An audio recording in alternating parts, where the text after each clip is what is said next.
儿子有一次学校上完学就红着眼睛回来了，不是谁欺负了，我是特别感动。就是咱们的志愿军战士在朝鲜打的那个仗太壮烈了，然后感到特别的悲愤。美国真的是就是太坏了。从那开始我就觉得给孩子建立一个正确的、一个中立的、一个客观的世界观，在国内现在的条件一点一点的在往不好的方向发展吧。日本如果带小孩，哪怕你是外国人，你一年也可以申请好像180万日元的一个家庭的补助吧。我就是不太赞同这个政策，我说为什么要给外国人钱呢？所以我也没有申请这个。大部分的日本人还是比较，我觉得热爱和平的。相比之下，国内好像宣传这个对立还是更主流一些，我想。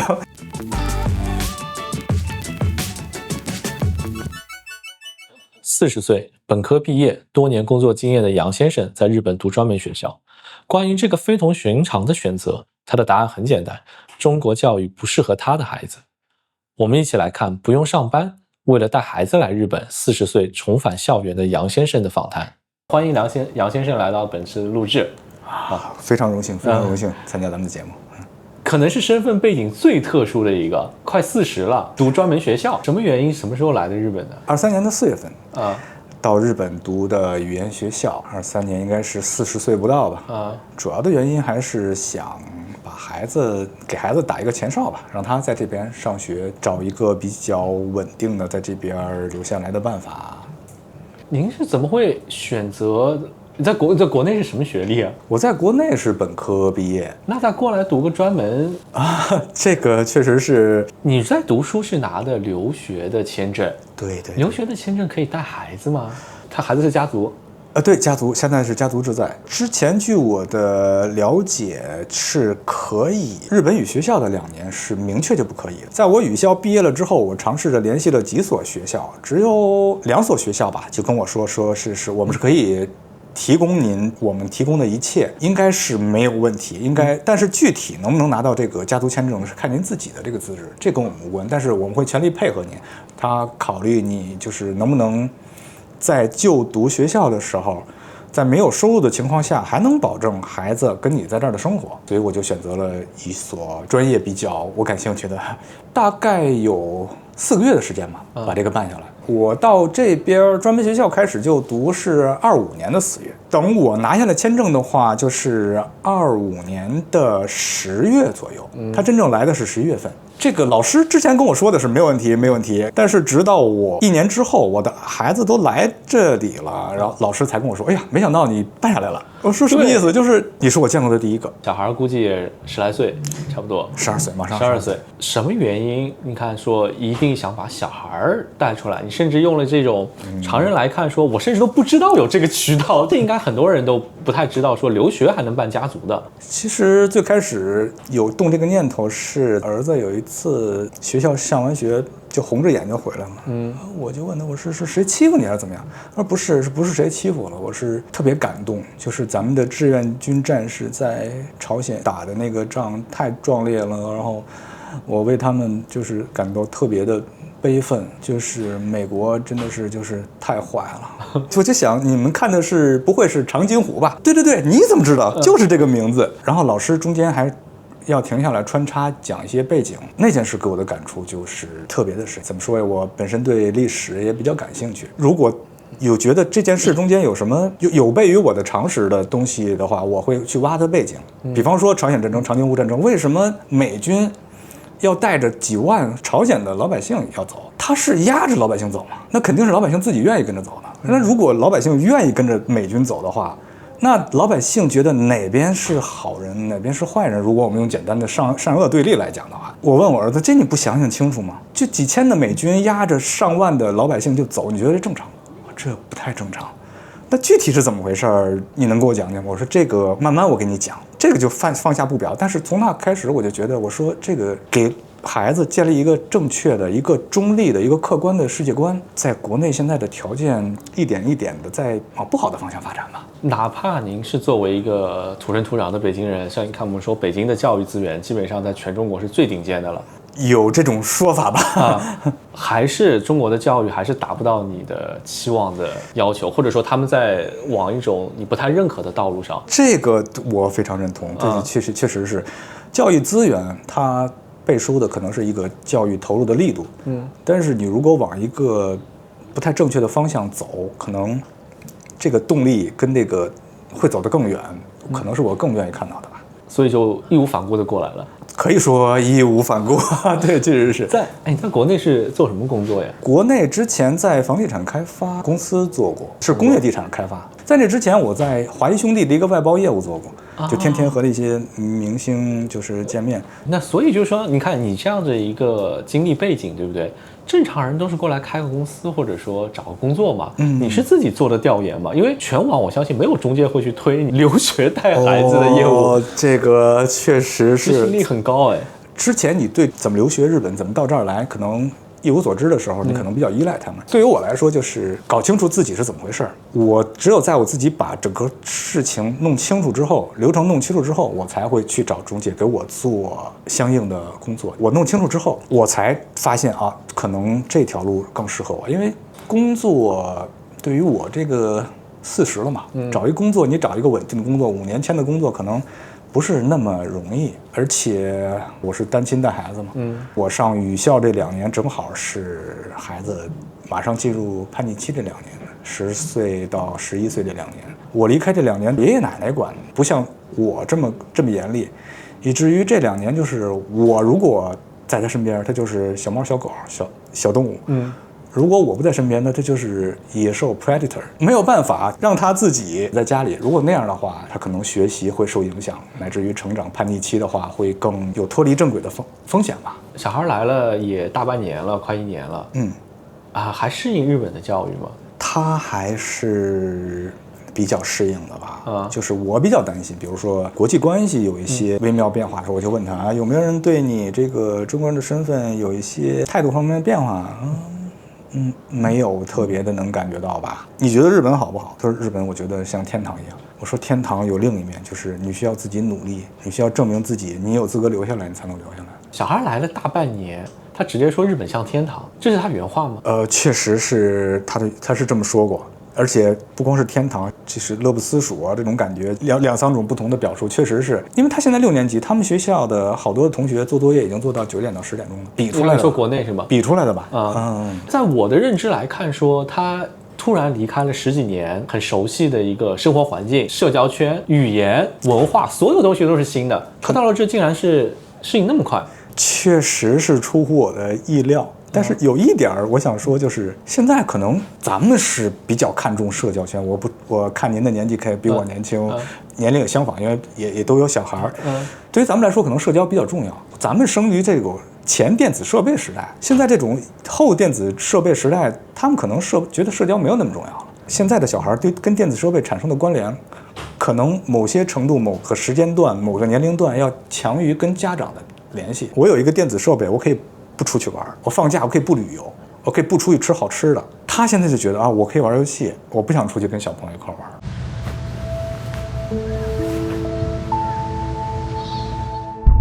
新域地产专为华语用户打造的不动产平台。实际上有很多，包括在这里工作的人，包括我的理发师的朋友，他家里有一个小孩，说你不用担心这些，我的孩子到这儿1年之后就可以跟别人侃侃而谈。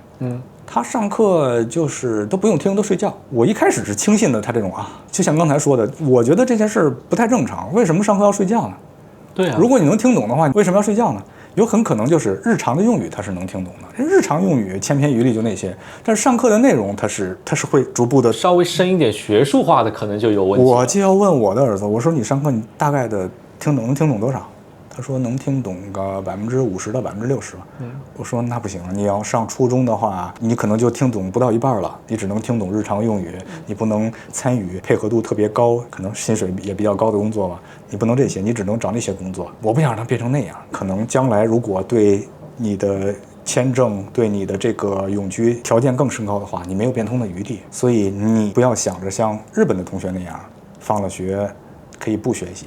他们高中毕业了之后，他们不需要签证就留在这里，他们可以靠打零工，就像在中国的那些灵活就业， 1个月就可以挣到薪金可以挣到8000、9000，汇率在变化之前挣到11000、12000，但是你不行。你作为一个外国人，你要想留在这里，你的要求要比日本人高，所以你一定要学一个比日本人平均学历要高，找一个比他们平均工资要拿得高的职位，你才能留下来。这么早就让他需要接触到，考虑到比如说将来成年他需要自立生存的能力，签证的东西，你觉得他理解这个吗？还是他表面上就应和着你？怎么说呀？我感觉他是表面的应和吧。实际上我也知道，就是人他身体的构造就是没有到15、16岁、17、18岁成年的时候，他脑部的发育，他没有那个。有一个理论好像认为，就是道德呀，还有这些责任感这些东西，它是有一个器官来承载的，或者是什么体发达，你才能够去有这些个辩证的这些思维。我不认为他现在具备这些东西了，但是我把这个道理跟他说明白了，我为什么要这么严格你，我是有理由的，你理解我就可以了。但是作为家长，可能是更多的是出于消解一下自己的焦虑吧。你还是有焦虑，焦虑在哪里啊？怕他以后留不下来。确实是，而且留下来的话，你将来能够选择什么样的生活？说我退休了，以至于我不能支援你的生活的时候，你自己靠你自己能力能不能维持现在的生活的水平？日本的就业还是挺充分的，就是我能想象说，他可能初中或者是小学5年级来，一路如果能完成日本的教育的话，顺利在这儿找到个工作，签证其实上不算特别难。以现在来讲，可能是对我来说签证越来越难了，而且对他们来说，这个定住你不能指望这个定住将来有没有也是一个未知数。那就拿留学拿工签一路呗，因为他有日本的教育经历嘛。再怎么看，从入管局的眼里来看，确实是他是比绝大部分人都很有优势。对对对，一般来说，越小的孩子过来，他留下来越不是特别大，就没有什么问题，只要他想留下来。是吧？是吧？你有没有想过说，你帮小孩设计的这条路，你自己呢？离小孩毕业还有5、6、7、8年呢，专门只能上2年，之后什么打算？首先，我想继续学习，我有这个需求。第二个，他提供一个4年的一个签证，4年之后应该就没有什么可以担心的了吧？所以就是专门之后再去读个4年本科。目前是这样打算的。本科去开始申请了吗？还是已经开始看了吗？在开始看了吧，下定这个决心，也就是最近这1个月吧。上个月还在看工作嘛，决定了之后，我就了解了很多，包括年龄。1年之前我就想进入本科嘛。当时的答复就是在日本年龄不是一个硬性的条件，而且很多人20、30年前他想上学的时候，迫于这个家庭这个经济的现实，他必须要工作。现在他有一定充裕的经济条件做支撑了，等于社会给你一个机会，让你再进入大学的校园。不管是10几岁还是40几岁，大家权利享受教育的权利是平等的嘛。我经常戏谑地说一句话，我40岁了我才找到学习的快乐。我可以想象你这个学习应该是特别快乐，你也不求文凭，不求这个实际的工作的这种技能，纯粹就是我喜欢我去学。确实没有那么功利，就是为了学习，为了知识。他到了成年了，他可以上了大学，他自己独立了，你还继续读书吗？还是这样的话，我就可以找一些相对来说签证比较短的工作，因为他如果能在这儿有自己的比如说有定住了之后，那我的压力就小一点。他上了高中之后，就因为我2年的缺失，他现在没有这些自理的能力，还有自我管控能力。我想通过一些陪伴，让他习惯这种规律的生活。他有自主的学习能力或者是生活能力之后，我就可以找一些工作。有没有觉得自己因为有超能力，算一个氪金玩家？现实生活中的谈超能力吧，可能有点过度了，但是确实是，如果你没有之前的一些工作的一些的收入，或者是一些资金的支持，确实不能让你这么坦然吧。绝大部分人看来，这条路他哪怕现在知道了这条路，他是没有办法进行下去的。读书也是在消费，我选了一个自己喜欢的，对，还有日常的生活开销，这些就更不用说了。你要这么说的话，我赞同，赞同。OK， 最近日本关于永住的规划也好，就他外国人条例一直在收紧，你自己有担心过吗？你为了孩子出来，突然有一天签证不给你了，确实也会担心，但是担心一些你不能改变的事儿，这个徒添烦恼嘛，一步一步他在提高门槛嘛。我只能说尽我所能，我能做到的，接近达到他的要求。你具体干了什么呀？比方说，我之前想找一个我比较喜欢的历史的专业来研究研究。现在我觉得我的这个年龄，英语对我可能比那个历史的背景更重要，对找一个工作来讲。所以我现在考虑可能找一个英文的专业，签证是一方面，一方面也能让我这个年纪还能更具备一些竞争力吧。针对于外国的永驻的这个条件变更了，一定要是日本平均工资的大概2倍左右。对，所以我说就是签证在收紧，我理解可能和国内的经济环境在停滞可能有关系吧。很多中国人就是选择优先来这边碰碰运气。那对于之前你来找工作的人来说，同样的岗位竞争人多了，日本政府也看到这点了。你既然来这么多人，那我就刷一刷吧，我提高条件来过滤一下。同样一个人，你对日本社会的贡献是不一样的嘛？那我为什么不提高一下我的标准，留下那些对日本单位贡献更多的人呢？站在你的层面，其实上反而也是理解日本政府的做法和想法的。确实是当地的老百姓觉得影响到我的生活了，我不认为这个政策就是妥当的。您肯定是知道，就是在日本，如果带小孩，哪怕你是外国人，你一年也可以申请好像180万日元的一个家庭的补助吧，就是针对学龄前的孩子。我就是不太赞同这个政策。我说为什么要给外国人钱呢？所以我也没有申请这个。其实我去给孩子办完住民票之后，再去这个教育支援，然后去问他这个的时候，他就说给你这个申请。我说我不太赞同这个政策，这个就算了。旁边那个日本老头还说呢，伊拉奈不要吗？不要吧，你有选择的权利嘛，是吧？不要就很惊奇，应该大家都这样嘛。其实我有朋友是这样的，他有自己的收入，但是他还是吃低保这，我不太赞同这种做法。所以既然你不赞同，那你也就不要以这个受益者的身份再参与这个事儿。我大概能理解你的想法，就是你实际上在这边也没有纳税，因为你没有工作嘛，对，没有经营嘛，所以你不想领他的那些福利啊。对，确实。可是另外有一部分声音，绝大部分在这儿的人，他们可能是有工作，他等于说我也在纳税，我纳的甚至比日本人还多，我享受福利是正常的。对，那是理所应当的，那是理所应当的，对，理所应当的，对。所以站在你的价值观来说，我没给你这个社会纳税收社保，对，我之前享受你的福利。对，我之前忘了跟我说的这个，强调我的身份啊，对，我在没有对社会做贡献之前，如果一个广州来的一个其他的种族的人，我对这个社会创造了很多的价值，那我理所应当的，我可以。但是据我所知，在中国发生这些，他很多人是没有创造那样的价值，所以我这个例子可能更针对的是中国。日本它现在的不论是经营签也好，人文工签也好，永驻也好，都一直在收紧。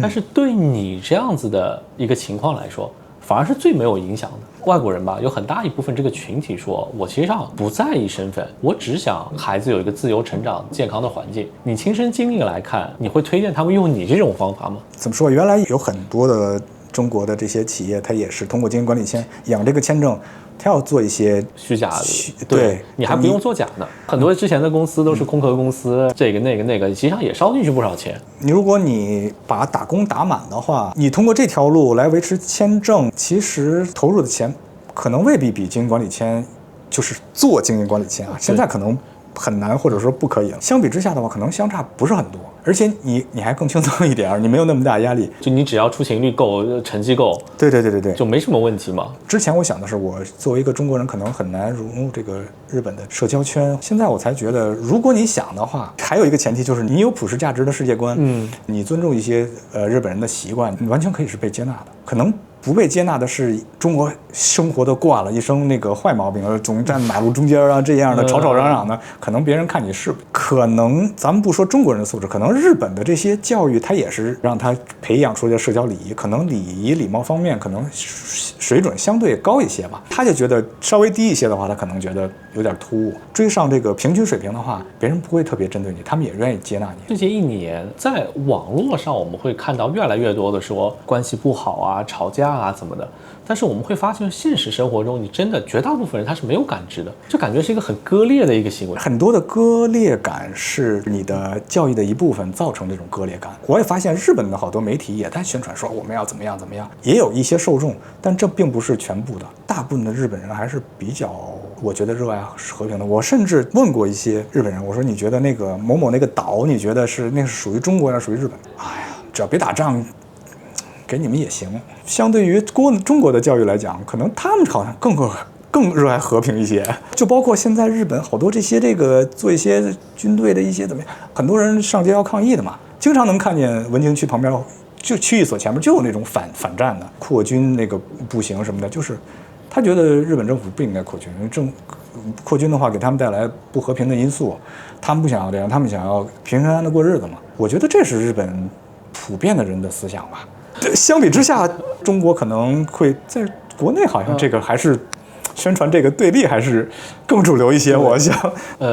如果我们身边都发现说很多人他其实上压根不关心政治，不关心什么国家，只关心菜钱。去年政府改选的时候，高市的应该是投票率也好，支持度也好，应该是日本历史上最高的，这问题也解释不了了。我是这样理解，高市可能是想吸纳这一部分，就是表现强硬一点，把这些基本盘也纳入他的这个范围之内，所以在去年的几月份嘛，他有一个不是明显的转向嘛，他是画风是转了的。他作为安倍经济学的一个坚持的一个执行者，有很大一部分议员也是赞同他的经济政策要多于他的政治政策，而且政治这个东西可能比老百姓过家家可能要复杂一些，你不能说想要一个法案通过的话，你可能要做一些政治的交换。执政联盟解体之后，离他之前初步参选的时候，他的政见有一些修改了。北京跟东京目前来看，你哪个更适合生活？我在这边可能会更坦然，生活可能会更坦然一些，或者是更放松一些吧。北京政治氛围还是更浓一些。我感觉小孩的上学教育也是政治的一部分嘛，政治的延伸的一部分嘛，所以他在学校的一些道德课啊，一些东西怎么说，触碰我的神经吧，也算是。我现在关注他，有我的同学跟我说你不要跟孩子过早的去说这些东西，我就反驳他，我说如果学校的教育倾向于在这么早的年龄段去有一些倾斜的话，那我只是做一些这个防御性的一些，也不是说纠正嘛，就提醒你说这是一个观点，它有可能是对的，也有可能是不是那么正确，所以这个实时的提点我，你说政治离你不近呢，实际上从上而下的一些东西，日常生活无孔不入，实际上是。你说的太对了。那我们就感谢杨先生今天的采访。同样面临选择在哪里接受教育，中日混血的高桥先生选择去台湾。我们一起来看，认为会中文是优势，但中国身份是坏事的高桥先生的访谈。